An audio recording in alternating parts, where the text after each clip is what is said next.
Welcome to People's Kids from Home. My name is Boomy, and this is Storytime. Today we'll be reading The Best Nest, written and illustrated by P.D. Eastman. Mr. Bird was happy. He was so happy he had to sing. So this was Mr. Bird's song. I love my house, I love my nest. In all the world, my nest is the best. Then Mrs. Bird came out of the house. It's not the best nest, she said. I'm tired of this old place, said Mrs. Bird. I hate it. Let's look for a new place right now. She looks very upset. So they left the old place to look for a new one. This place looks nice, said Mr. Bird. Let's move in here. But somebody else had already moved in. So they looked at another house. This one looks nice, said Mr. Bird, and there's nobody in it. Oh, not a boot, that's too silly. You're wrong, said Mrs. Bird. This house belongs to a foot. So they went looking. Oh, the foot came back into the boot. I like this one, said Mr. Bird. It has a pretty flag on the roof.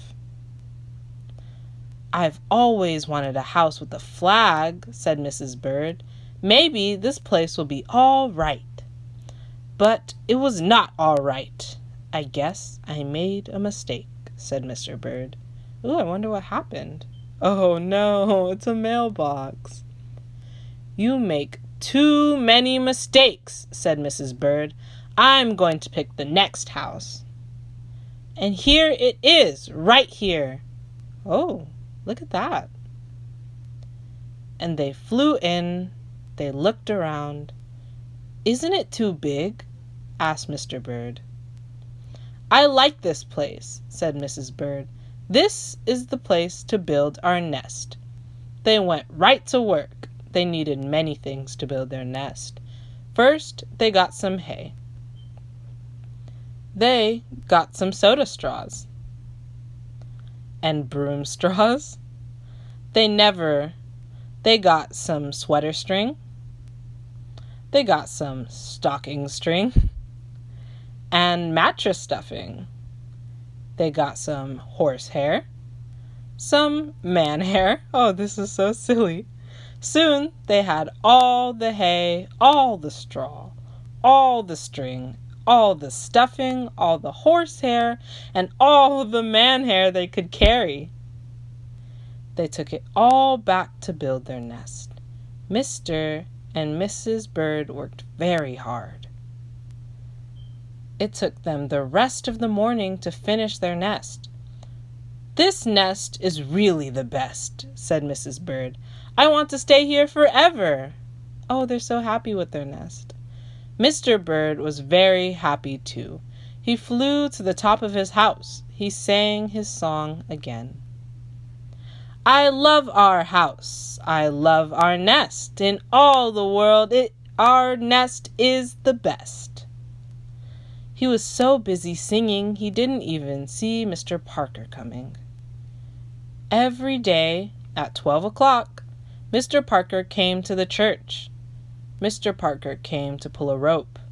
The rope went up to the bird's nest. Oh no! The rope rang the big bell right under Mrs. Bird's nest. Oh no! Mrs. Bird got out of there as fast as she could fly. Bong, bong, bong.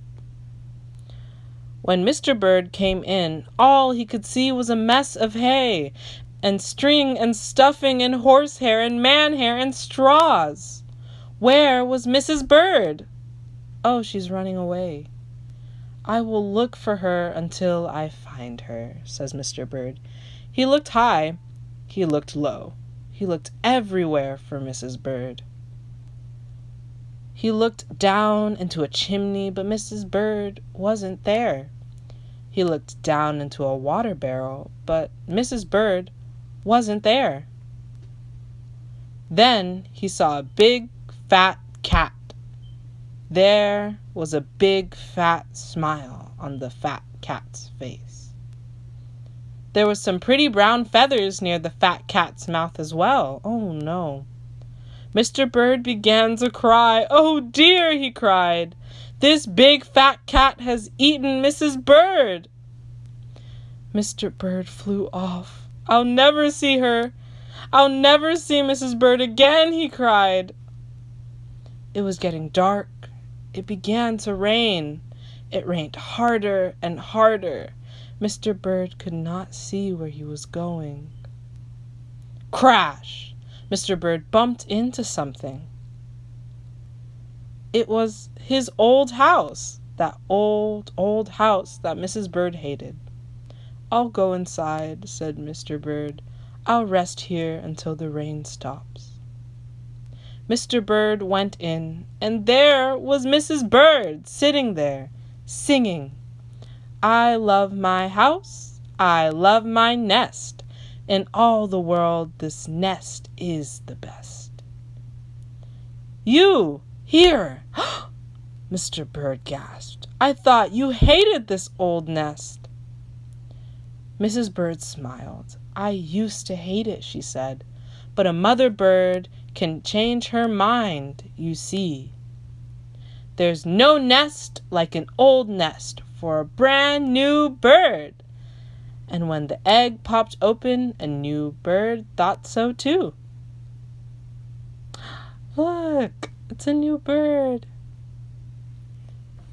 Thank you for sharing this time with us. Remember, we'll be back with more stories next week. Can't wait to have you again.